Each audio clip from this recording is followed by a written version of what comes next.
Once many of us get into our 30s, we tend to start making little excuses as to why we're starting to get out of shape. So in today's video, I'm going to go over at least 10 hard truths that you need to get to grips with if you really want to actually start making some changes and actually see visual progress.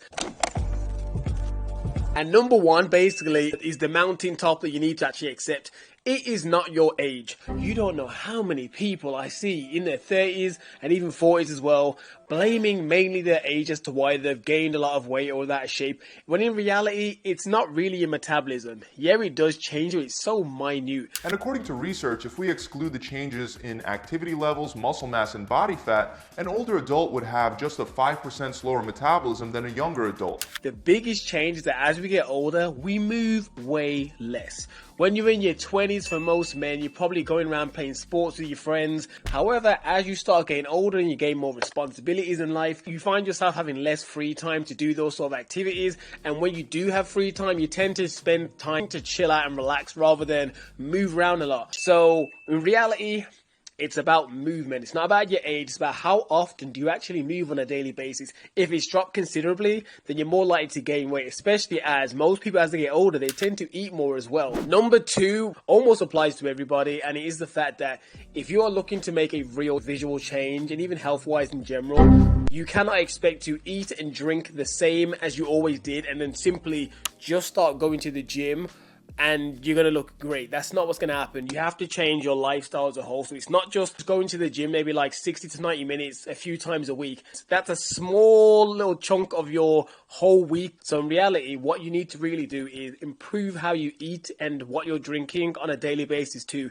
You cannot rely on the gym alone. It is not enough. Number three is something that you may be nice to hear for many of you out there, especially if you're busy, is training 3 to 4 days is actually enough. You don't need to train 6 to 7 days a week to see a good change in physique, especially as you're getting older in your 30s. You may have family or you may just be very career oriented. You probably don't have enough time to spend that much in the gym. And I'm here to tell you that you don't need to train that much. Most of my online clients, they train 4 days a week, maybe 5 if they're really on like a fat loss wave and want to get an extra day of cardio. But 4 weight training days is usually the main thing that they do. And they still make great results, women and men. So don't think you have to go overboard. So that's something really to ingrain in, because a lot of people try and go over the top and go, I'm going to train 5 to 7 days a week. And if you just want to get in fairly good shape, you don't need to do that. Next up, most of my audience is men, so I'm going to say this is mainly addressed at men, and this is definitely picking a girlfriend that aligns with your values, simply because if you have a girlfriend and they're really into eating a lot of junk food, and someone that literally lives on the sofa, someone like that, regardless if they're overweight or skinny themselves, it's going to be very hard for you to stay on track, because I, as a plus size girl, wouldn't date someone who's plus size, because I want a guy who I can look at and admire, because I truly believe that when you're in a relationship with someone, you two influence each other so much. She kind of wants someone to motivate her to get in shape, but she's failed to acknowledge that it works both ways. The same way how you think a fit person will influence you, your potential negative eating habits and lifestyle can affect them too. You know what I mean? You spend a lot of time together, especially if you actually live together. If you have someone that just doesn't really feel like you're on the same wavelength at all, they want to eat maybe more junk food, you want to actually have like cooked food, it becomes a very hard task long term. Short term, when you're younger, it don't really matter. You know what I mean? Like you're dating random various girls, it doesn't really have a massive impact. So definitely evaluate if your partner is someone that's going to help you along with your journey, or at the bare minimum isn't constantly filling your cupboards with snacks and treats that often make you cave in yourself. Next up, short and sweet, if you're someone that's like a desk bunny, so you work an office job and you mainly sit at a desk, do not underestimate getting up from your desk once every hour and just going like a little walk around the office and back to your desk. Or if you're someone that works at home, every hour try and get up and do even a 10-minute walk outside. The way I try and think about it or try and rationalize it is, people that smoke often at work, you get smoke breaks and they take like 15, sometimes 20 minutes outside every hour or so.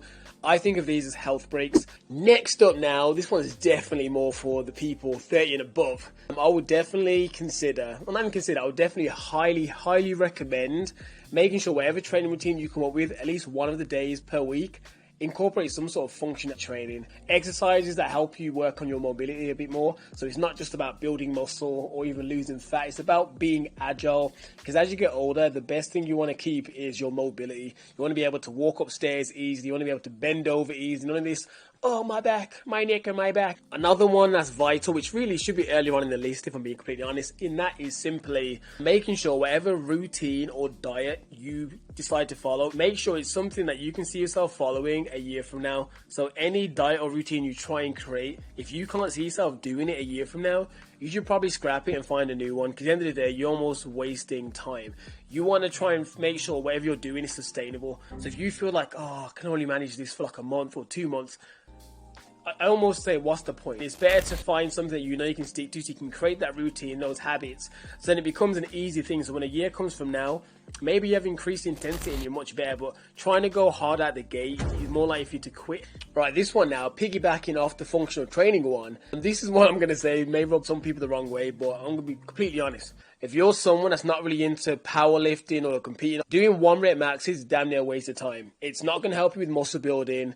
It's not going to help you with mobility. It's not going to help you really lose fat. It's not something that's necessary. I'm not to say that you could only lift light weights, but I'm saying lift challenging weights and aim for hypertrophy or mobility. Those should be your two kind of focuses. If you want to get in shape and actually look and feel fairly good going into your 30s, doing 1 rep maxes increases the chance of injuries, and it's just almost an ego thing. You know what I mean? Unless you're a powerlifter, it's actually a career move, or you have a true love for powerlifting. If you don't, there is no real need. Feel free to debate in the comments, but I just don't feel like it's something that should be up there on your list of things that you should be worrying about. It's like, have you ever seen Physical 100 on Netflix? There was some massive power builders and strength builders in that episode that literally had no endurance or muscular endurance at all. They could lift the one thing heavy, then after that, they was smoked. Next up, this one is kind of, well, it's definitely optional. They're all optional in reality, but this is one I'd kind of, if you can't do it, then I can understand. And that is, if you are someone that really wants to, say, get on the leaner side as well, like not just about building muscle, you want to have a fairly lean, athletic look to your physique, and you've probably struggled with getting in your steps, I would highly recommend purchasing some sort of cardio equipment in your home, so it just removes friction. Something that you can just wake up in the morning, you only have to wake up, say, maybe 20-30 minutes earlier, so you can do like 20-30 minutes of cardio in the morning before the day starts in your home. You ain't even got a shower at this point. You just jump out of bed virtually, you go on it, and you get it moving. When I was doing that consistently, I was in the best shape of my life, and it's just easier than having to think about going to the gym and doing it. But the key caveat is whatever cardio equipment you pick, it has to be something you know that you'll really stick to. Don't pick a machine like a Stairmaster because it is one of the greatest fat burners if you think you're not going to want to do it every day. So if you love doing an exercise bike, buy an exercise bike. If you love doing a treadmill, get a treadmill. Or if you feel like a walking pad's enough for you, get one of those. Just don't try and get the thing that you feel like is going to burn the most fat. And the reason why I recommend this is simply because it helps get your steps up per day. And in general, most people find it easier having no excuses, because when it comes to having to go to the gym to do your cardio or even do your steps outside, there's weather that can interrupt you, there's traffic, there's the time of waking up, whereas when it's in your house, there's no excuse. If you don't do it, it's because you haven't got the discipline to do it.